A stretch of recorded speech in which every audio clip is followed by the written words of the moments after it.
As much as I love winter, I think I may be getting close to being over it. With the washer fluid top-ups, the -20 mornings, and wet socks from being in inches deep snow. So for today's adventure, I want to rekindle some of that first love of winter. Try to find the charm in the blistering cold, the feeling of calm when the ice and snow shimmers in the light. Can it be done? Well, I guess we'll just have to find out.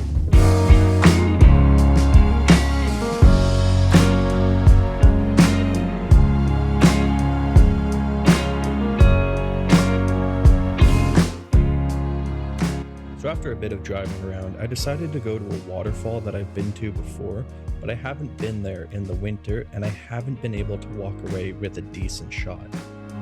As I was setting up for my shot, another photographer came by, so we decided to chat for a little bit. It's always nice whenever you have the opportunity to do something like that, and they were really nice people, so it was a great conversation. It's all good. It looks really cool. Yeah, no, I just make photography YouTube videos. So, oh yeah, no, you're all good, man. Do you care if you pop up in the YouTube video? All right, sounds good. Let's go for a ½ exposure. F22, because I don't know if I have my ND filters on here. I actually do have my ND filters for once. That is nice.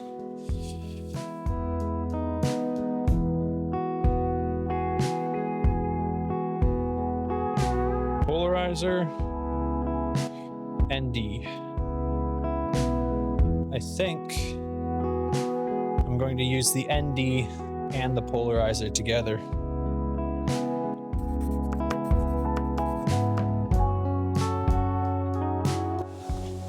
Gonna go for a 1 second exposure on this. Not terrible. Let's do a ½ second, see what that does. I'm gonna put my timer on because I feel like I'm gonna have vibration.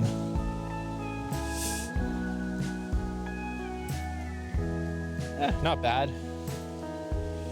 So I took 2 shots. I did a ½ second and I did a 1 second exposure. I'm at f11 and ISO, I believe is around 100, 150. The light is only on kind of the side here, so it looks cool, but it's not actually on the water, which is, you know, a little disappointing, but that's what you're gonna get when you're shooting in treed areas like this. But it just looks really cool. There's so much snow buildup, and it's almost like looking down through like a canyon, but obviously it's tiny, but it looks really cool. I'm really happy with that.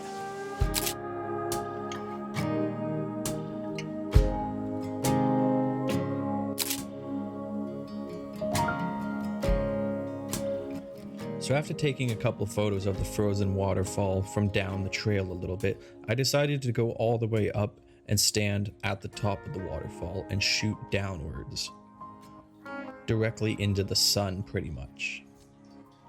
I figured I'd be able to get more contrast this way, more dynamic light. It was a little bit of a trek going down the hill in the boots that I was wearing, a little bit sketchy. I don't want to slip and fall into the frozen water because that would suck, but luckily I didn't. But what did happen is my wireless microphones decided to die. So I recorded this entire segment without audio, which is a little unfortunate. But I'll just walk you through my thought process here. I had this nice snowbank in the foreground, and I had the cavernous looking snow drifts in the river in the midground, and the background had the setting sun casting that golden hour light across everything. Now I could have waited longer for golden hour to actually happen, but the thing is, if the sun gets too low in this area, then the waterfall would just be completely dark. There'd be no light whatsoever. So it was now or never. Now that I was happy with my composition, I decided to shoot it pretty much the same way that I shot the other side, with a 1 second exposure, f11, and ISO around 100, 200. I just really liked the underexposed look that it was giving me, because when you're shooting directly into the sun like this, you really want to preserve those highlights. You want to underexpose at least one of your shots to make sure you retain all that detail.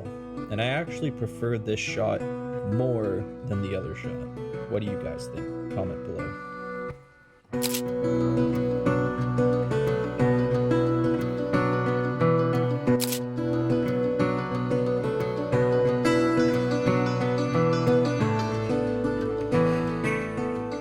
I guess these microphones just die in the cold, and it is cold out today. It's like -12, I think, but there's no wind. But maybe these microphones just can't stand the cold. But I do like the shots that I got. So I think that's it for today's video. If you guys enjoyed this, subscribe. I'd love to see you guys back here hanging out in another video. Bit of a shorter one today, but hey, it is what it is. I'll see you guys in the next one. Peace.